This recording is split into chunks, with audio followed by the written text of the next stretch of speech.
Rheumatic fever 10 marks में पूछते हैं। तो र्यूमेटिक फीवर में होता क्या है? It is a systemic post streptococcal non suppurative inflammatory disease है, जो कि ये सारे ऑर्गन्स को अफेक्ट कर रही है, हार्ट में, जॉइंट में, ठीक है, सीएनएस में, स्किन पे और सबक्यूटेनियस टिश्यू पे। तो क्या है rheumatic fever? It is a systemic post streptococcal non suppurative inflammatory disease affecting the heart, joint, CNS, skin, subcutaneous tissue. इसका इटियोलॉजी क्या है? Rheumatic fever very common in children में, बहुत कॉमन होता है 5 to 15 ईयर्स ऑफ एज में। Epidemiology both sex male female both they are equally affected. Common होता है पुअर सोशियो इकोनॉमिक स्टेटा में, लिविंग इन डैम्प एरियाज में, अराउंड क्राउडेड प्लेसेस में ज्यादा कॉमन होता है, और स्ट्रेप्टोकोकल इन्फेक्शन जिसमें ज्यादा हो उसमें ज्यादा कॉमन है। पैथोजेनेसिस ऑन पेज नंबर 94 पे दिया है, ठीक है। यहाँ पे होता क्या है? Delayed immune response to infection, मतलब group A beta haemolytic streptococci का इन्फेक्शन हुआ और उसके बाद डिलेड इम्यून रिस्पॉन्स देखने को मिल रहा है, जहाँ पे पूरा सिस्टेमिक इन्फ्लेमेशन देखने को मिल रहा है। After a latent period of 1 to 3 weeks antibodies बनने लग जाती हैं और इम्यूनोलॉजिकल डैमेज देखने को मिल रहा है हार्ट की वॉल्व्स में, जॉइंट्स में, सबक्यूटेनियस टिश्यू में और स्किन के अंदर और basal ganglia of the brain में। यहाँ पे पैथोलॉजिक लीजन्स क्या क्या देखने को मिल रहे हैं? तो फिर पहला है फिब्रिनॉइड डिजेनरेशन देखने को मिल रहा है कनेक्टिव टिश्यू में, इन्फ्लेमेटरी सेल इन्फिल्ट्रेशंस देखने को मिल रहे हैं, proliferation of specific cells resulting in formation of Ascoff nodules।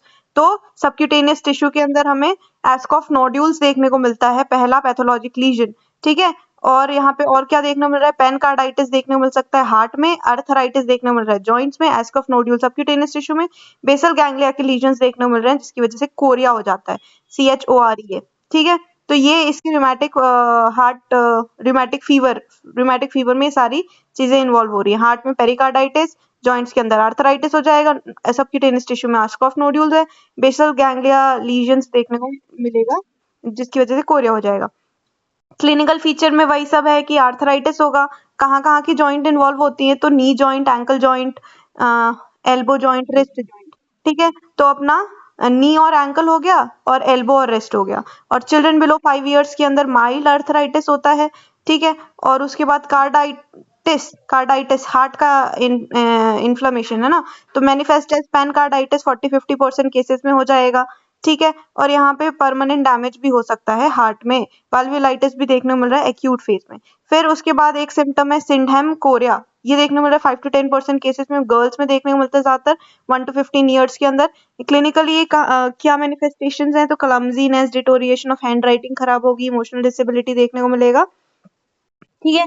और सिंडहेम कोरिया देखने को मिलता है। उसके बाद फिर अदर्स फीचर में क्या? Arthralgia, pallor, anorexia, loss of weight, fever भी देखने को मिल सकता है। सबक्यूटेनियस नोड्यूल्स भी देखने को मिल रहे हैं 10% केसेस में।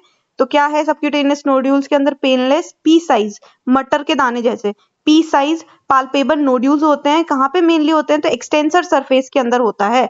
एक्सटेंसर सरफेस कहाँ की? जॉइंट की, स्पाइन की, स्केप्यूला की, स्कैल्प में, यहाँ पे सबक्यूटेनियस नोड्यूल्स देखने को मिलते हैं। लैबोरेटरी फाइंडिंग्स, अब इन्वेस्टिगेशन में हाई ईएसआर बढ़ा हुआ रहता है, इसमें अनीमिया, लुकोसाइटोसिस देखने को मिलेगा, सीआरपी बढ़ा रहेगा, ठीक है।